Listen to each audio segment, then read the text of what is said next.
কিরে ফকিন্নি, গাড়িতে মারলি কেন? সরি আপু, আমি আসলে বুঝতে পারিনি, আমি খেয়াল করিনি আপনার গাড়িটা, কিছু মনে করেন না। বুঝতে পারিস নাই মানে? তুই এই গাড়িতে মারলি কেন? তুই কি জানিস এই গাড়ির দাম কত? তোরে বিক্রি করে দিলেও তো এই গাড়ির দাম উঠবে না নে। রাস্তাঘাটে চলার সময় দেখে শুনে চলতে পারিস না? চোখ কোন জায়গায় থাকে? দামি গাড়ি দেখে তোর মাথা ঠিক নাই, তাই না? আপু আমি তো জানি এই গাড়ির দাম অনেক, আপনি কিছু মনে করেন না।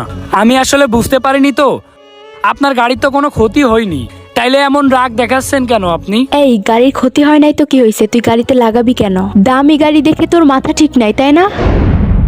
আপু এটা কি এমন গাড়ি যে এটা দেখে মাথা ঠিক থাকবে না? আমি তো বললাম আমি আসার সময় খেয়াল করিনি, তাই একটু লেগে গিয়েছে। এরকম রিয়াকশন করার কি আছে? আমি যদি খেয়াল করতাম তাহলে তো আপনার গাড়িতে মারতাম না। ও বুঝছি, সুন্দরী মেয়ে দেখে তোর মাথা ঠিক নাই, এই জন্য মেরে দিচ্ছিস। তোরা ছেলেরা না এইরকমই, সুন্দরী মেয়ে দেখলে তোদের আর মাথা ঠিক থাকে না। ওর কত বড় সাহস, ও এত দামি গাড়িতে মেরে দেয়। বুঝলাম না এটা কোন ধরনের কথাবার্তা।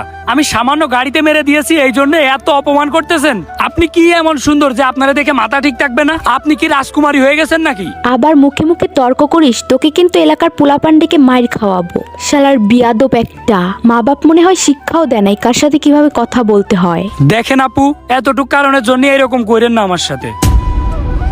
কিরে স্বর্ণা, কি হয়েছে এখানে? আরে দোস্ত আর বলিস না, এই ফকিন্নি আমার বয়ফ্রেন্ডের গাড়িতে এসে ধাক্কা মেরে দিয়েছে। কি ওর এত বড় সাহস? ও এত দামি বাইকে ওর সাইকেল লাগাইছে? ভাই ভুল করে হয়ে গিয়েছে, এরকম করতেছেন কেন আপনারা?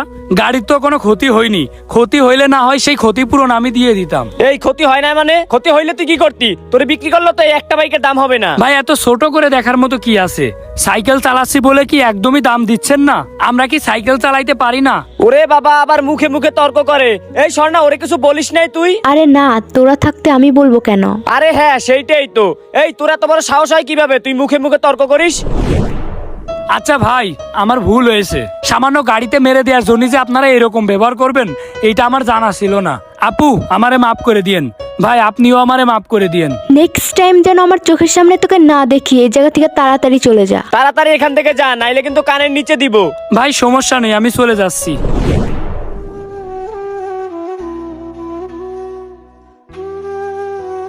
আচ্ছা স্বর্ণা থাক, তাইলে আমি গেলাম। আর কোনো সমস্যা হলে আমাকে বলবি। আচ্ছা ঠিক আছে, যা। কি ব্যাপার স্বর্ণা, তোমার মন খারাপ লাগতেছে কেন? কিছু হয়েছে নাকি? আরে আর বইলো না, কোথা থেকে একটা ফকির নিয়ে এসে তোমার বাইকের সাথে অ্যাক্সিডেন্ট করছিল। কি, কার এত বড় সাহস? তুমি ওরে কিছু বলো নাই? আরে বলছি তো, অপমান না করে কি ছেড়ে দিব নাকি? আচ্ছা ঠিক আছে, অনেক ভালো কাজ করছো। চলো এখন আমরা পার্কে থেকে ঘুরে আসি। হ্যাঁ চলো।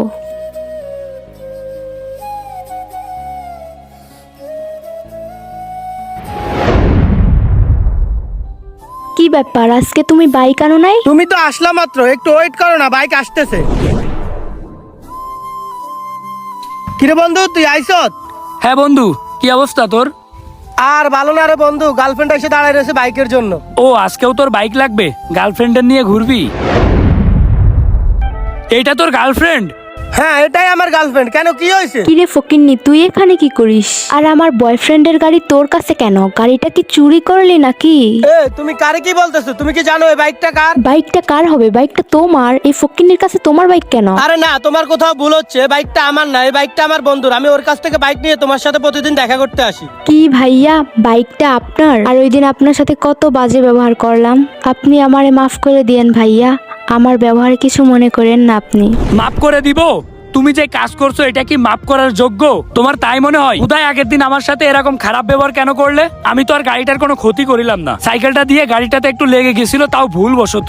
আমি তো ইচ্ছা করে মারিনি, তার জন্য এরকম ব্যবহার করার কোনো মানে হয়? তুমি আর তোমার বন্ধু মিলে ওই দিন আমার সাথে যে ব্যবহারটা করলে, একটা মানুষের সাথে কি কোনো মানুষ এরকম ব্যবহার করে? আর তোমার রূপের এত অহংকার কিসের? তুমি কি বিশ্ব সুন্দরী? ওই দিন বললে কি তোমারে দেখে আমি পাগল হয়ে গেছি, এই জন্য গাড়িতে মেরে দিয়েছি, তাই না? এটা তোমার ভুল ধারণা। যাই হোক, তোমার একটা কথা বলি আপু, রূপ নিয়ে কখনো অহংকার করবা না। রূপের অহংকার কারো চিরকাল থাকে না। মানুষের যৌবন কখনোই চিরস্থায়ী হয় না। আজ মরলে কাল 2 দিন, তখন তোমার এই অহংকার কই যাবে? তোমার এই অহংকার তখন সাথে নিয়ে যাইতে পারবা? বন্ধু, ওর হয়ে আমি তোর কাছে মাপ চাচ্ছি, তুই ওর কথায় কিছু মনে করিস না। আচ্ছা ঠিক আছে বন্ধু, ব্যাপার না। আর বাইকটা একটু পরে নিস, আমার একটা কাজে যাওয়া লাগবে।